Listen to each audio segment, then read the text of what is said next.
샬롬 삼국지 5권 5번째. 서서가 짐을 꾸리려 물러난 뒤 손건이 가만히 유비에게 말했다.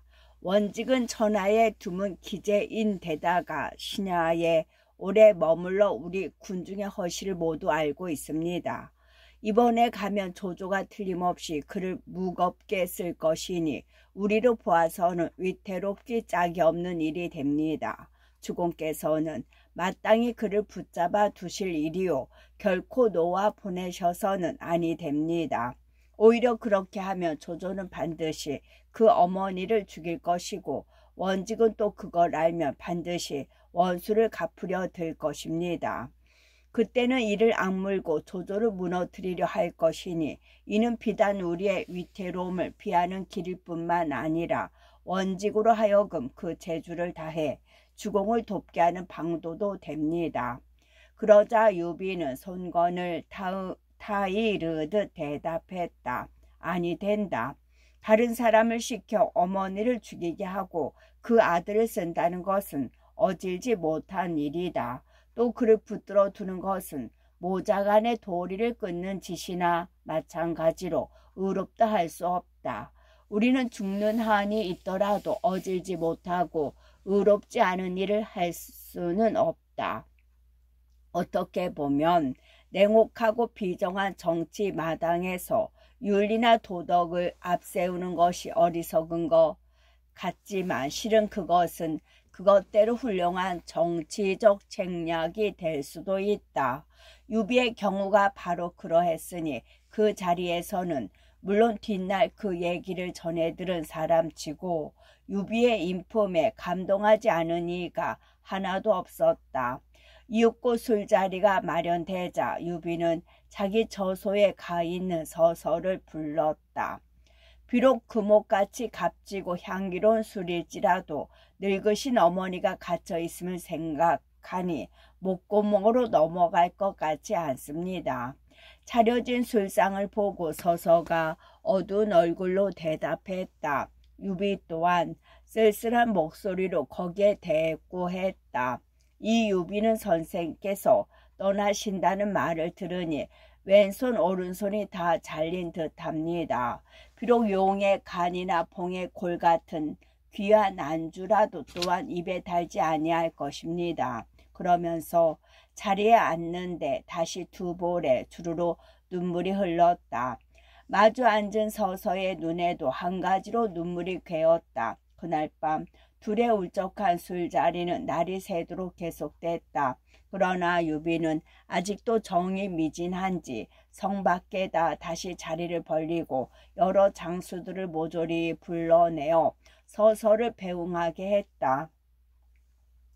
그동안 정들었던 사람들과 작별한 서서는 이윽고 유비와 더불어 성을 나와 장정에서 작별을 했다. 말에서 내린 유비가 잔을 높이 저들며 진심 어린 목소리로 서서에게 말했다. 유비는 분복이 얕고 인연이 엷어 이제 더는 선생과 더불어 할 수 없게 되었습니다. 바라건대 선생께서는 새 주인을 잘 섬겨서 부디 공명을 이루도록 하십시오. 저는 재주 없고 아는 것도 적으나 사군께서는 무겁게 써주셨습니다. 사람은 자기를 알아주는 일을 위해 죽어야 하건만 이제 불행히도 제가 떠나야 하는 것은 실로 늙으신 어머님 때문입니다. 하지만 조조가 저를 억지로 불러들인 것과 마찬가지로 저 또한 평생도록 조조를 위해서는 단 하나의 계책도 내지 않을 것입니다. 서서가 울며 대답했다. 해석하기에 따라서는 유비의 진실 어린 말 속에 강한 만류의 뜻이 있듯 서서의 맹세 속에는 떠나지 않을 수 없는 자신의 입장이 한층 강하게 드러나 있다고 할 수도 있으리라. 그 말을 유비가 괴로운 한숨과 함께 받았다. 선생께서 떠나신 뒤에는 이 유비 또한 깊은 산속에 숨어 지내는 길밖에 없을 것입니다. 다시 말해 이제는 큰 뜻을 버리고 농림에 몸담아 산적 노릇밖에는 할 수 없게 되었다는 뜻이었다. 한편으로는 서서를 보내는 자신의 괴로움과 아쉬움을 과장하면서도 다른 한편으로는 다시 한번 더 강한 만류의 뜻을 드러내 보인 것이라 할 수 있다. 제가 사군과 함께 왕패의 대업을 꾀함에 있어 믿는 것은 오직 한 조각 마음뿐이었습니다. 그런데 이제 그 마음이 늙으신 어머님의 일로 하여 이토록 어지러우니 설령 이곳에 머문다 하더라도 사군께서 꾀하시는 일에 아무런 도움이 되지 못할 것입니다. 사군께서는 마땅히 따로 높고 어진 선비를 구하셔서 함께 대업을 이루도록 하십시오. 저 따위를 보내는 일에 이토록 상심하셔서는 결코 아니 됩니다. 서서는 그렇게 대답한 뒤 뒤따라오던 유비의 문무 관원들을 돌아보며 그들에게 하는 말을 빌려 자신의 뜻을 한층 뚜렷이 했다. 여러분들은 사군을 도와서 이름을 죽백에 들이우고 공을 청사의 길이 남기도록 하십시오. 이 서아무개처럼 처음과 끝이 없는 사람이 되어서는 아니 될 것입니다. 천하에 높고 어진 선비가 있다 한들 선생보다 더 나은 이가 어디 있겠소.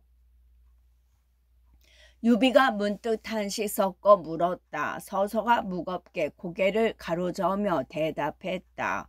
저는 가죽나무나 상수리나무처럼 큰 제목으로 쓸 수 없는 재주뿐입니다. 어찌 그 같은 말씀을 감당할 수 있겠습니까? 그러고는 무슨 말인가를 하려다가 문득 굳게 입을 다물며 말에 올랐다.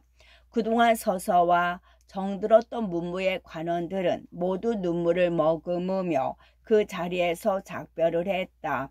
그러나 유비는 차마 그냥 보낼 수 없었다. 작별 대신 말 위에 오르며 말했다. 함께 조금만 더 바래드리겠습니다. 그러고는 서서와 말머리를 나란히 하며 말없이 말을 몰았다. 한 마장이 지나가고 또 한 마장이 지나갔다. 그러나 유비는 통 돌아갈 생각을 하지 않았다. 보다 못한 서서가 먼저 작별을 정했다. 사군께서는 수고롭게 먼 길을 나오지 마십시오. 저는 여기서 이만 떠나겠습니다. 그제서야 유비도 어쩔 수 없다는 듯 말 위에서 서서의 손을 움켜잡으며 탄식으로 그 작별의 말을 받았다. 끝내는 이렇게 나뉘는구려. 이제 헤어지면 각기 사는 하늘밑이 다르니 언제 또 만나리요. 그러는 유비의 눈에서는 다시 눈물이 비오듯 흘렀다. 서서 또한 흐느껴 울면서 유비와 헤어져 떠났다. 유비는 작은 숲가에 말을 세우고 서서가 떠나는 뒷모습을 바라보았다. 서서는 따르는 자 하나와 함께 총총히 말을 달려가고 있었다. 점점 작아지는 서서의 뒷모습을 바라보던 유비가 크게 울며 한탄했다. 갔구나. 아, 원직은 끝내 가버리고 말았구나. 이제 나는 어이할 거나. 그리고 눈에 맺힌 눈물을 닦는데 문득 서서의 모습이 보이지 않았다. 멀지 않은 곳에 있는 나무 한 그루에 서서가 가려진 것이었다. 이 숲의 나무들을 모조리 베어버리고 싶구나. 유비가 문득 채찍으로 숲속의 나무를 가리키며 내뱉었다. 그리고 뒤따라온 사람들이 까닭을 묻자 한서린 눈길로 나무를 쏘아보며 대답했다. 저것들이 내 눈앞을 가로막아 서원직이 가는 모습을 보지 못하게 하고 있지 않느냐. 끝내 서서에 대한 애착을 떨쳐버리지 못한 목소리였다. 그때 홀연 서서의 모습이 다시 나타났다. 떠나는 뒷모습이 아니라 말을 박차 되돌아오는 앞모습이었다. 원직이 돌아오고 있다. 혹 떠나지 않기로 작정한 것은 아닌지 유비는 그렇게 중얼거리며 또한 말을 박차 앞으로 내달았다. 서서의 늙은 어머니가 걱정되지 않는 것은 아니었으나 당장은 되돌아오는 그가 반갑고 기쁠 뿐이었다. 서로 말을 나눌 거리가 되기 바쁘게 유비가 물었다. 선생께서 이렇게 돌아오신 것은 무슨 뜻입니까? 그러자 서서는 말 고삐를 당겨 세우며 대답했다. 제가 어머님의 일로 마음이 어지럽기가 얽힌 삼탈에 같아서 잊은 말이 있습니다. 이곳에 학식과 재주가 빼어난 선비가 있는데 양양성 밖 20리에 있는 융중이란 곳에 숨어 지냅니다. 사군께서는 어찌하여 그 사람을 찾아가 도움을 청해보지 않으십니까? 그러시다면 원지께서 이 유비를 위해 한번 찾아보아 주실 수 없겠습니까? 그로 하여금 나를 찾아보게만 해주신다면 그보다 더 큰 고마움이 없겠습니다. 서서가 돌아온 것이 아니라 서운했지만 그래도 세 사람을 청거해 주는 게 고마워 유비가 그렇게 부탁해 보았다. 서서는 문득 엄숙한 표정을 지으며 말했다. 그 사람은 몸을 굽혀 누구를 찾아올 사람이 아닙니다. 사군께서 몸소 가셔서 데리고 나오도록 해보십시오. 만약 그 사람만 얻을 수 있다면 옛적에 주나라가 여망 강태공을 얻는 것이나 한이 장량을 얻는 것과 크게 다르지 않을 것입니다. 그제서야 유비는 버뜩 정신이 들었다. 서서가 그렇게 말할 정도라면 예사 인물이 아니라는 생각이 들어 역시 정색을 하고 물었다. 그 사람이 어떠하길래 선생께서 그처럼 대단하게 말씀하십니까?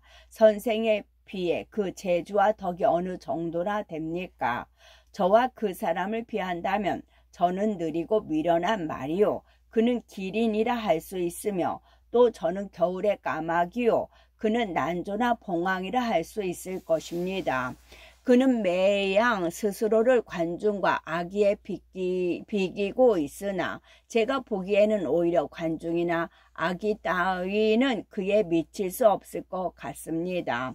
그는 하늘을 다스리고 땅을 주름잡을 재주를 가졌으니 실로 천하의 하나뿐인 사람이라 할 수 있습니다. 그 말에 유비는 더욱 달아올라 매달리듯 정했다. 바라건대 그 사람의 이름을 알려주십시오. 그의 성은 두자, 성 제갈시요. 이름은 양, 자는 공명이라고 합니다. 서서는 그렇게 대답해 놓고 이어 자세히 그 사람의 내력을 일러주었다. 그는 원래 낭야군 양도 사람으로 한 사의 교위를 지냈던 제갈풍의 후손이 됩니다. 그 아버지의 이름은 규요, 자는 자공인데 일찍 태산군의 승을 지냈으나 젊어서 죽고 그는 숙부인 현에게서 자랐지요. 그런데 제갈현은 유표와 옛부터 아는 사이라 의지하여 살려오다 보니 가솔들을 이끌고 양양으로 옮겨 앉아 살게 된 것입니다. 숙부인 제갈현이 죽은 뒤 제갈량은 그 아우 균과 스스로 밭을 가며 남양 땅에 살았습니다. 양보음이란 노래를 즐겨 부르며 또 살고 있는 곳에 와룡강이란 언덕이 있는데 그 언덕 이름을 따 스스로를 와룡선생이라고 칭하기도 합니다. 어쨌든 그 사람은 세상에 둘도 없는 기재이니 사군께서는 마땅히 서둘러 그를 찾아보도록 하십시오. 만약 그 사람이 나와서 도와만 준다면 사군께서는 이제 전하를 평정하는데 아무것도 근심할 일이 없으실 것입니다. 서서는 그래 놓고도 오히려 모자란다는 표정이었다. 유비는 거기까지 듣자 문득 떠오르는 게 있었다. 전에 수경 선생께서 이피에게 말씀하시기를 복룡과 봉추 둘 중에 하나만 얻어도 전하를 평안케 할 수 있다 하였습니다. 혹 지금 선생께서 말씀하신 사람은 그 복룡 봉추 가운데 하나가 아니십니까? 봉추는 양양의 방통을 말합니다. 그리고 복룡은 바로 제가 방금 말한 제갈 공명 그 사람입니다. 수경 선생, 사마휘와는 달리 서서는 봉추까지 선선히 일러주었다. 둘 중에 하나라도 누군지 알고 싶어하던 유비로서는 뜻밖의 수확이 아닐 수 없었다. 유비는 뛸 듯이 기뻤다. 오늘에야 복륜과 봉추가 누구를 가리키는 말인 줄 알게 되었습니다. 그 같은 대연들이 눈앞에 있는 줄 어떻게 짐작이나 하였겠습니까? 선생께서 일러주시지 않았더라면 이 유비는 실로 눈은 있으되 장님이나 다름없을 뻔했습니다. 실로 고맙습니다. 유비는 서서에게 머리 숙여 감사했다. 하지만 한편으로는 여전히 그와의 작별이 아쉬워 선뜻 놓아주지 못했다. 그 연연해 하는 감정을 뿌리치듯 다시 서서가 먼저 작별을 고했다. 이제 저는 그만 떠나봐야겠습니다. 부디 좋은 사람을 얻어 큰 뜻을 이루도록 하십시오. 제가 공명을 청거한 것만으로도 한결 어깨가 가벼운 듯한 태도였다. 말을 끝내기 바쁘게 말을 책짓질해 떠나갔다. 서서를 보내는 서운함도 잠시 유비는 이내 그가 남기고 간 말을 곰곰 되씹어 보았다. 제가 공명이란 사람이 정말로 그런 인물이라면 사마휘의 말도 거짓인 성쉽지는 않았다. 그러자 유비는 문득 술에서 깨어난 것 같기도 하고 꿈꾸다가 일어난 느낌도 들었다. 유비는 그만큼 인재에 목말라 있었다. 신야로 돌아온 유비는 곧 제갈 공명을 만나러 갈 채비를 했다. 그리고 공명에게 바칠 예물을 넉넉히 준비하게 한 뒤 자신은 관우와 장비를 데리고 먼저 남양으로 갔다. 숨은 용을 세상으로 끌어내기 위함이었다. 그런데 여기서 살펴보고 싶은 것은 정사와의 관련이다. 서서가 사마휘와 더불어 제갈량을 전거한 것은 사실이나 연희 예서처럼 극적은 아니었다. 서서가 유비를 떠나게 된 것은 뒷날 유비가 조조에게 패하여 쫓기게 될 때로 그 어머니가 번성해서 조조의 군사들에게 사로잡힌 까닭이었다. 그리고 그때 이미 제갈량은 유비의 사람이 되어 유비와 함께 생사를 같이 하고 있었다. 연희를 지은 이는 어떻게 보면 이 밋밋한 사실을 가지고 유비와 서서의 이별을 중심으로 한 감동적인 얘기와 아울러 제갈량에 대한 기대감을 한층 고조시키고 있다. 촉한 정통론에 얽매여 유비를 지나치게 미화하고 제갈량에게 무리한 신비감을 불어넣었다는 비난이 있지만 어쨌든 이야기꾼으로서의 재능은 실로 탁월하다 아니할 수 없다. 거기다가 뒷사람에게 가탁하여 그럴듯한 시까지 덧붙여 놓은 데 이르면 그 재능은 탁월함을 넘어 능청스럽게까지도 보이기도 한다. 와룡선생, 와룡선생. 멀리 익주에서 시작한 물이 육수와 합쳐 면수를 이루며 나무로 꺾이는 곳에 양양성이 있고 그 양양성 밖 20리쯤 되는 곳에 융중이란 골이 있었다. 와룡강은 그 융중 남쪽에 있는 작은 언덕이었다. 그 언덕의 모습이 마치 누워있는 용과 같다 하여 사람들이 붙인 이름이었다. 그런데 이제 막 저물어오는 그 언덕에 기대어 지은 조당에서 갈건 야보, 갈포로 지은 두건에 숨어 사는 이의 옷, 갈건 야복의 한 젊은이가 검은고를 타며 무언가를 읊조리고 있었다. 제나라 성문을 걸어 나와 멀리 탕읍리를 바라보네. 동리에 무덤 셋이 있는데 서로 겹쳐 정이 비슷하구나. 이것이 누구 무덤이냐 물으니 전강과 고야의 것이라 하네. 힘은 남산을 밀어낼 만하고 글은 땅을 뒤엎을 만했으되 하루아침에 이간질을 당하니 복숭아 2개가 새 용사를 죽였네.